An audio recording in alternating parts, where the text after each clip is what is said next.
This video is for anybody who has ever believed that their vagina is broken. I hear this a lot. In my practice as a sex therapist, I have females who come in who are experiencing painful sex or low libido, and they say, my vagina is broken. However, of all of the women who come in and talk to me about their vaginas being broken, about 50% of these people do it without telling their partner. They think they're just going to slip out of the relationship and come to me and fix their vagina, and then they can just slip back into the relationship and into the sex that they were having before their vagina allegedly broke. And even those individuals who do tell their partners and say their partner is very supportive of them fixing their vagina, it's still this individual journey where they come, they think they're going to fix it, and then slip back to their wonderful supportive partner, and they can just pick up where they left off, having the type of sex that they were having before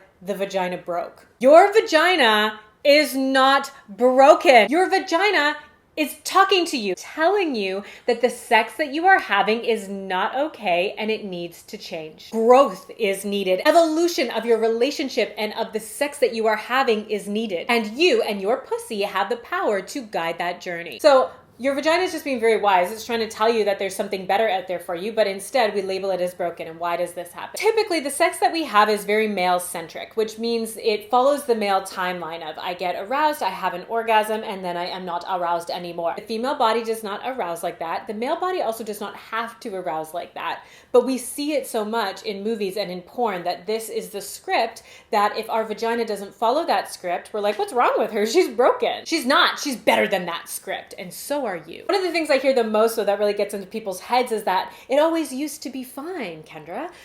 We used to have sex and it never used to be a problem. And I get that. First time sex is very exciting. And especially when you're young and your hormones are raging, just being near a naked person or the prospect of being around somebody naked is so exciting and arousing that it can get all of these juices flowing, and that in and of itself gets vagina like game because it's new, it's exciting, and she's amped. Eventually, however, your body and your genitals will acclimatize to that excitement, and it will say, okay, that was fun, now let's go deeper. Or it's fine, but there is so much more here, and let's explore together so that you and your partner or your partners can up level and become these really magically orgasmic human beings. So if your vagina is talking to you and telling you that the sex that you are having is no longer good enough, the main place I would suggest you start is to slow down. Being rushed doesn't generally work for female bodies. And although it can work better for male bodies also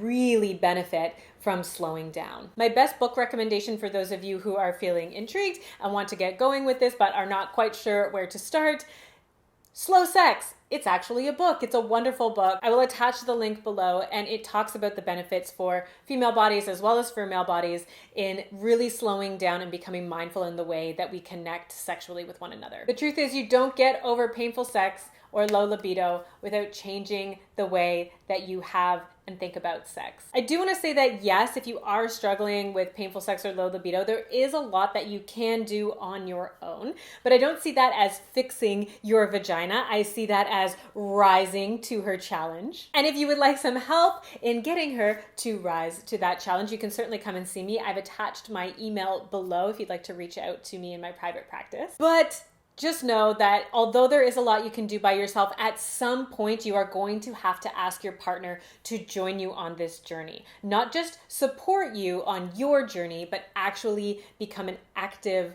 companion on the journey that you have together. Thank you so much for joining me. Until next time, don't forget to eat, squat, slow down, and come.